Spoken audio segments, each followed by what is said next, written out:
Okay, so Redmi Note 9 Pro Max வந்து release ஆகி கிட்டத்தட்ட 4 மாதம் ஆக போகுது. ஸோ இந்த ஃபோனோட ஒரு லாங் டைம் ரிவ்யூவும் இப்போ இந்த ஃபோன் இருக்கிற ப்ரைஸ் கட்டில் இந்த ஃபோன் வாங்கலாமா இல்லை வேற ஏதாவது ஃபோன் ஆப்ஷன்ஸ் இருக்கான்னு நான் இந்த வீடியோவில் சொல்ல போகிறேன். அண்ட் இந்த வீடியோவில் நான் டிஸ்கஸ் பண்ண போகிற டாபிக்ஸ் இதுதான். பக்கத்தில் நான் டைமும் கொடுத்துருக்கேன். ஸோ உங்களுக்கு பர்டிகுலராக ஏதாச்சும் டாபிக்ஸ் பார்க்கணும்னா நீங்கள் டைரெக்டாக வீடியோவில் ஜம்ப் பண்ணிக்கலாம், மற்றவங்க ஃபுல்லாகவே பாருங்கள். அண்ட் வீடியோக்குள்ளே போகிறதுக்கு முன்னாடி யார் யார் இந்த சேனலுக்கு நான் சப்ஸ்கிரைப் பண்ணலையோ மறக்காமல் சப்ஸ்கிரைப் பண்ணி பெல் ஐக்கனும் ப்ரெஸ் பண்ணிடுங்க. இப்போ நம்ம வீடியோக்குள்ளே போகலாம்.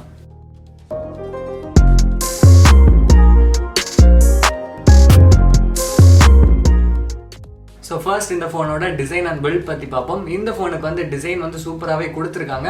ஃப்ரண்ட் அண்ட் பேக் வந்து கொரில்லா கிளாஸ் 5ல கொடுத்துருக்காங்க. ஸோ உங்கள் ஃபோனுக்கு அவ்வளோ ஈஸியாக ஸ்க்ராச்சஸ் விழாது. அண்ட் இந்த ஃபோனோட ஃப்ரண்ட்ல பார்த்தீங்கன்னா ஒரே ஒரு single punch hole cut out camera தான் கொடுத்துருக்காங்க. அப்படியே பின்னாடி பார்த்தீங்கன்னா 4 கேமரா கொடுத்துருக்காங்க, பம்ப் போட்டு தான் கொடுத்துருக்காங்க. அண்ட் இந்த ஃபோனுக்கு வந்து ஃபிங்கர் பிரிண்ட் சென்சர் வந்து சைடில் கொடுத்துருக்காங்க. யூஸ்வலாக நம்ம தம் ஃபிங்கர் இருக்கிற பொசிஷன்லேருந்து கொஞ்சம் மேலே தான் அவங்க ஃபிங்கர் பிரிண்ட் சென்சர் கொடுத்துருக்காங்க. ஸோ ஃபர்ஸ்ட் டைம் யூஸ் பண்ணும்போது இது கொஞ்சம் கஷ்டமாக தான் தெரியும், பட் சூன் அது அடாப்ட் ஆயிரும். ஃபிங்கர் பிரிண்ட் சென்சர் கொஞ்சம் மேலே கொடுத்துருக்கிறதால நம்ம கை வந்து ஆக்சிடென்ட்லாம் அதில் டச் ஆகாது. ஸோ இந்த மாதிரி விஷயத்துக்கு தான் அவங்க கொஞ்சம் மேலே கொடுத்துருக்காங்க. அண்ட் இந்த ஃபோனை நம்ம ஃபர்ஸ்ட் டைம் கையில் எடுத்த உடனே நம்ம ஃபீல் பண்ணுற விஷயம் இந்த ஃபோனோட பல்க் தான். இந்த ஃபோனுக்கு வந்து 6.7 இன்ச்சில் டிஸ்பிளே கொடுத்துருக்காங்க. அதனால மட்டும் இந்த ஃபோன் வந்து பல்கா தெரியல. இந்த ஃபோனுக்கு திக்னஸும் அதிகமாக தான் இருக்கு. இந்த ஃபோனோட வெயிட் வந்து 209 கிராம்ல கொடுத்துருக்காங்க. ஸோ ரொம்ப நேரம் நம்ம ஃபோன் யூஸ் பண்ணிருக்கும் போது அது கொஞ்சம் நமக்கு அன்கம்ஃபர்டபுளா ஃபீல் ஆகும். ஆனால் அதை நம்ம ஒரு டிஸ்அட்வான்டேஜ்னு சொல்ல முடியாது. ஏன்னு பார்த்தீங்கன்னா இப்போ வந்து நிறைய பேர் வந்து கேம் விளையாடுறதுக்கோ வீடியோஸ் பார்க்கறதுக்கோ பெரிய டிஸ்பிளே தான் ப்ரிஃபர் பண்ணுவீங்க. ஸோ அந்த விதத்தில் இந்த ஃபோன் உங்களுக்கு கரெக்டாக தான் இருக்கும். ஸோ இந்த செக்ஷன்ல சொல்லிக்கிற மாதிரி இவ்வளோ விஷயங்கள் தான் இந்த ஃபோனில் கொடுத்துருக்காங்க. இந்த ஃபோனில் இந்த செக்ஷன்ல இப்போ ஏதாச்சும் டிஸ்அட்வான்டேஜ் ஏதாச்சும் இருக்கான்னு கேட்டிங்கன்னா என்னை பொறுத்த வரைக்கும் ஒரு விஷயம் இருக்கு, சில பேரை பொறுத்த வரைக்கும் 2 விஷயம் இருக்கும். ஃபர்ஸ்ட் விஷயம் என்னன்னு பார்த்தீங்கன்னா இந்த ஃபோனோட வெயிட் தான். வெயிட் வந்து கொஞ்சம் ஓவர் வெயிட்டாக ஃபீல் ஆகுது. அந்த 2வது விஷயம் என்னன்னு பார்த்தீங்கன்னா அந்த கேமரா பம்ப் தான்.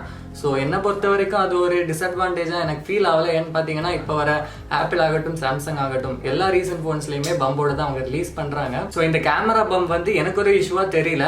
இப்போ வாங்க இந்த ஃபோனோட ஸ்பெசிஃபிகேஷன் பற்றி பார்க்கலாம். இந்த ஃபோனோட ப்ராசஸர் என்னன்னு பார்த்தீங்கன்னா ஸ்னாப்டிராகனோட 720G ப்ராசஸர் கொடுத்துருக்காங்க. ஸோ இந்த ஃபோனோட பட்ஜெட்டில் வர மோஸ்ட்டாக எல்லா ஃபோன்ஸுக்குமே இந்த ப்ராசஸர் தான் கொடுப்பாங்க. நம்ம கொடுக்குற காசுக்கு ஏற்ற மாதிரி ஒரு நல்ல ப்ராசஸர் தான் கொடுத்துருக்காங்க. டிஸ்பிளே வைஸ் பார்த்தீங்கன்னா இந்த ஃபோனுக்கு வந்து நான் சொன்ன மாதிரியே 6.7 இன்ச்சில் டிஸ்பிளே கொடுத்துருக்காங்க. பட் ஸ்டில் FHD+ ஸ்க்ரீன் தான் கொடுத்துருக்காங்க. AMOLED ஸ்க்ரீன் வந்து கொடுத்துருந்தா இன்னும் நல்லா இருந்திருக்கும். அண்ட் இந்த ஃபோனுக்கு ரிஃப்ரெஷ் ரேட் கிடையாது. அண்ட் நீங்கள் பார்த்தீங்கன்னா இந்த ஃபோனுக்கு கம்பேரிட்டிவாக இருக்கிற 2 ஃபோன்ஸ் இருக்குது. ஒன்று வந்து Realme 6 Pro, இந்த ஃபோனில் வந்து 90 Hz ரிஃப்ரெஷ் ரேட் வருது. அண்ட் இன்னொன்று வந்து Poco X2, இந்த ஃபோனில் வந்து 120 Hz ரிஃப்ரெஷ் ரேட் வருது. ஆனால் இந்த ஃபோனில் ரிஃப்ரெஷ் ரேட் எதுவுமே இல்லை. இப்போ பேட்டரி பார்த்தீங்கன்னா இந்த ஃபோனுக்கு வந்து 5020 mAh பேட்டரி கொடுத்துருக்காங்க. 33 வாட் ஃபாஸ்ட் சார்ஜிங்கோட கொடுத்துருக்காங்க. ஸோ சாஃப்ட்வேர் வைஸ் பார்க்கணும்னா இந்த ஃபோனுக்கு Android 10 கொடுத்துருக்காங்க, MIUI வெர்ஷன் 11 கொடுத்துருக்காங்க. ஸோ இந்த ஸ்பெசிஃபிகேஷன் செக்ஷன்ல ஏதாச்சும் டிஸ்அட்வான்டேஜ் இருக்கான்னு கேட்டிங்கன்னா இருக்கு. ஃபர்ஸ்ட் வந்து ஸ்க்ரீன் தான். ஸ்க்ரீன் வந்து அவங்க AMOLED ஸ்க்ரீன் கொடுத்து ஒரு டீசெண்டான ஒரு ரிஃப்ரெஷ் ரேட் கொடுத்துருக்கலாம், பட் அது இந்த ஃபோனில் இல்லை. இன்னொரு விஷயம் என்னன்னு பார்த்தீங்கன்னா இந்த MIUI இது வந்து ஒரு கிளீனஸ்டான ஒரு UI கண்டிப்பாக கிடையாது. அவங்க வந்து இன்பில்ட்டாகவே நிறைய ஆப்ஸ் வந்து கொடுத்துருப்பாங்க. ஸோ அதனால நமக்கு ஆட்ஸ் வந்து அப்பப்போ தேவையில்லாமல் வந்துட்டே இருக்கும். அது கொஞ்சம் டிஸ்டர்பிங்காக இருக்கும். ஸோ ஸ்பெசிஃபிகேஷன் சைடில் இவ்வளோ தான் டிஸ்அட்வான்டேஜ் இருக்கு. இப்போ வாங்க இந்த ஃபோனோட பெர்ஃபார்மன்ஸ் எப்படி இருக்குன்னு பார்ப்போம். அண்ட் இந்த ஃபோனோட பெர்ஃபார்மன்ஸில் குறை சொல்கிற மாதிரி எதுவுமே இல்லை. இந்த ஃபோனுக்கு வந்து ஒரு நல்ல சிப்செட் தான் கொடுத்துருக்காங்க. அது ரொம்பவே ஸ்மூத்தாக இருக்கு. ஃபோன் யூஸ் பண்ணும்போது நம்ம ஒரு ஆப் ஓப்பன் பண்ணும்போது அது ஃபாஸ்ட்டாக லான்ச் ஆகுது. மல்டி டாஸ்கிங் ஆகட்டும், சும்மா நம்ம அந்த ஹோம் ஸ்க்ரீன் ஸ்க்ரோல் பண்ணுறதாகட்டும் ரொம்பவுமே ஃபாஸ்ட்டாக தான் இருக்கு. அண்ட் கேமிங்னு வரும்போது முக்கால்வாசி பேர் இப்போ வந்து PUBG தான் விளையாண்டுருப்பீங்க. ஸோ அந்த கேம் ஓப்பன் பண்ணும்போது லோடிங் டைம் வந்து அவ்வளோவா எடுக்கலை, ஸ்பீடாகவே ஓப்பன் ஆகிடுது. அண்ட் டிஸ்பிளே பற்றி நான் முன்னாடி சொன்ன மாதிரி கொஞ்சம் பெருசாக இருந்தாலுமே கேமிங் வீடியோஸ்னு வரும்போது அது வந்து ஒரு நல்ல பெர்ஃபார்மன்ஸ் தான் கொடுக்குது. அண்ட் ஸ்க்ரீன் வந்து FHD+ ஸ்க்ரீனாக இருந்தாலுமே கிளாரிட்டி வைஸ் நீங்கள் பார்த்தீங்கனாலும் பிரைட்னஸ் வைஸ் நீங்கள் பார்த்தீங்கனாலும் ரொம்பவுமே நல்லா தான் இருக்குது. அவுட்டோஸ்க்கு ஏற்ற மாதிரி நல்ல பிரைட்னஸும் இந்த ஃபோனில் கொடுத்துருக்காங்க. அண்ட் இப்போ பேட்டரி பெர்ஃபார்மன்ஸ் எப்படி இருக்குன்னு பார்ப்போம். இந்த ஃபோனுக்கு வந்து 5020 mAh பேட்டரி கொடுத்துருக்காங்க. 33 வாட்ஸ் ஃபாஸ்ட் சார்ஜிங்கோட கொடுத்துருக்காங்க நான் சொன்ன மாதிரியே. அண்ட் சார்ஜ் ஆகிறதுக்கு ஒரு 30 மினிட்ஸ்ல ஒரு 50 to 55% வந்து இந்த ஃபோன் வந்து சார்ஜ் ஆயிரும். அண்ட் ஓவராலாக ஃபுல்லாக சார்ஜ் ஆகிறதுக்கு ஒரு 75 மினிட்ஸ் அந்த மாதிரி ஆகும். அண்ட் பேட்டரி வைஸ் நீங்கள் பார்த்தீங்கன்னா இந்த Redmi Note 9 Pro Maxக்கு தான் அவங்க வந்து 33 வாட்ஸ் ஃபாஸ்ட் சார்ஜர் கொடுத்துருக்காங்க. மற்றபடி Redmi Note 9 Proக்கு வந்து 18 வாட்ஸ் சார்ஜர் தான் கொடுத்துருக்காங்க பாக்ஸில். ஸோ நீங்கள் வந்து Redmi Note 9 Pro வாங்கணுமா Pro Max வாங்கணுமான்னு சொல்லும்போது இந்த விஷயத்த நீங்கள் வந்து கண்டிப்பாக கன்சிடர் பண்ணணும். அடுத்து இந்த ஃபோனோட கேமரா பெர்ஃபார்மன்ஸ் எப்படி இருக்குன்னு பார்ப்போம். இந்த ஃபோனுக்கு வந்து 4 கேமரா கொடுத்துருக்காங்க. ஒரு 64 மெகா பிக்சல் கேமரா கொடுத்துருக்காங்க. அல்ட்ரா வைட் கேமரா வந்து 8 மெகா பிக்சலில் கொடுத்துருக்காங்க. 5 மெகா பிக்சலில் வந்து ஒரு மேக்ரோ கேமரா கொடுத்துருக்காங்க. 2 மெகா பிக்சல் ஒரு டெப்த் சென்சர் கொடுத்துருக்காங்க. ஸோ ஓவராலாக நீங்கள் பார்த்தீங்கன்னா ஒரு நல்ல கேமரா தான் கொடுத்துருக்காங்க. இந்த ஃபோனோட பேசிக்கான ஃபோட்டோ மோடில் நீங்கள் வச்சு ஃபோட்டோ எடுத்தீங்கன்னா 16 மெகா பிக்சலில் தான் ஒரு ஃபோட்டோ வந்து கேப்சர் ஆகும். அதுவே நீங்கள் ஃபுல் மெகா பிக்சல் 64 யூஸ் பண்ணணும்னா அதுக்கு தனியாக அவங்க ஒரு மோடாக கொடுத்துருக்காங்க. அதையும் நீங்கள் யூஸ் பண்ணிக்கலாம். அண்ட் கேமரா சாம்பிள்ஸ் வந்து நீங்கள் பார்த்துட்டே தான் இருக்கீங்க. ஃபோட்டோஸ் வந்து ரொம்பவுமே கிறிஸ்பாக அழகாக தான் இருக்குது. கொஞ்சம் வார்மாக தெரியுது.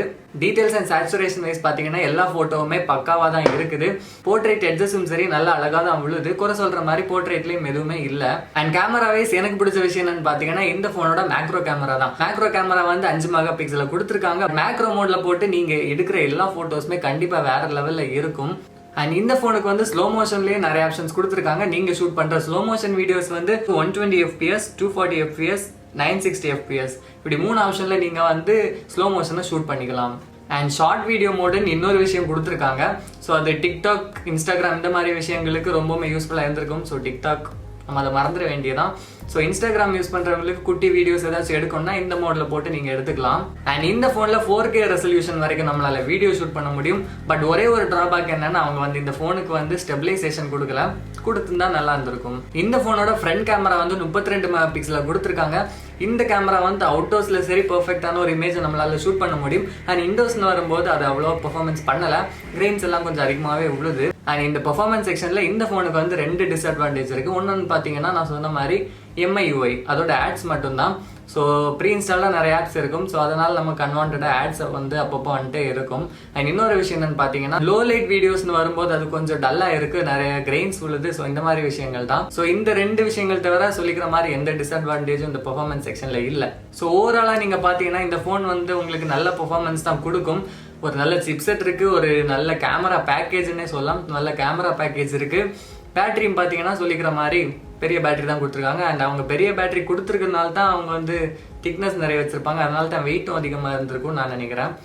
இந்த ஃபோனோட ப்ரைஸ் எவ்வளோன்னு பார்த்தீங்கன்னா 16,999. அண்ட் இந்த ப்ரைஸ் ரேஞ்சில் நமக்கு இன்னும் 2 ஆப்ஷன்ஸ் இருக்குது. ஒன்று வந்து Realme 6 Pro, இன்னொன்று வந்து Poco X2. ஸோ Realme 6 Proவையும் Redmi Note 9 Pro Maxையும் கம்பேர் பண்ணும்போது சில விஷயங்கள் தான் கொஞ்சம் அட்வான்ஸாக இருக்குது Realme 6 Proவில்.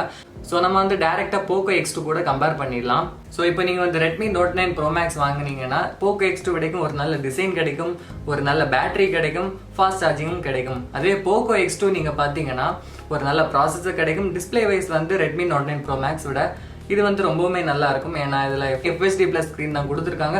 பட் 120Hz ரிஃப்ரெஷ் ரேட்டோட கொடுத்துருக்காங்க. அண்ட் கேமரா பார்த்தீங்கன்னா Poco X2ல Redmi Note 9 Pro Max விடைக்கும் நல்லா இருக்கும். அண்ட் இந்த 2 ஃபோன்ஸில் நான் எந்த ஃபோன் சூஸ் பண்ணுவேன்னு பார்த்தீங்கன்னா நான் வந்து Poco X2 தான் சூஸ் பண்ணேன்.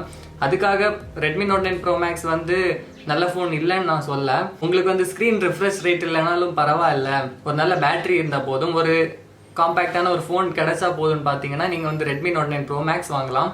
மற்றபடி எனக்கு ஸ்க்ரீன் ரிஃப்ரெஷ் ரேட் வேணும், ஒரு கொஞ்சம் அட்வான்ஸான ஒரு கேமரா வேணும்னு பார்த்தீங்கன்னா Poco X2 வாங்குறது தான் பெட்டர்.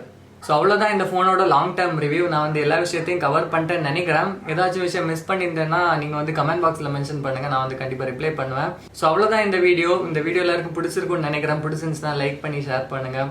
இன்னொரு வீடியோடு உங்களே வந்து சந்திக்கிறேன். அது வரைக்கும் உங்களிடமிருந்து விடைபெறுவது சுபாஷ்.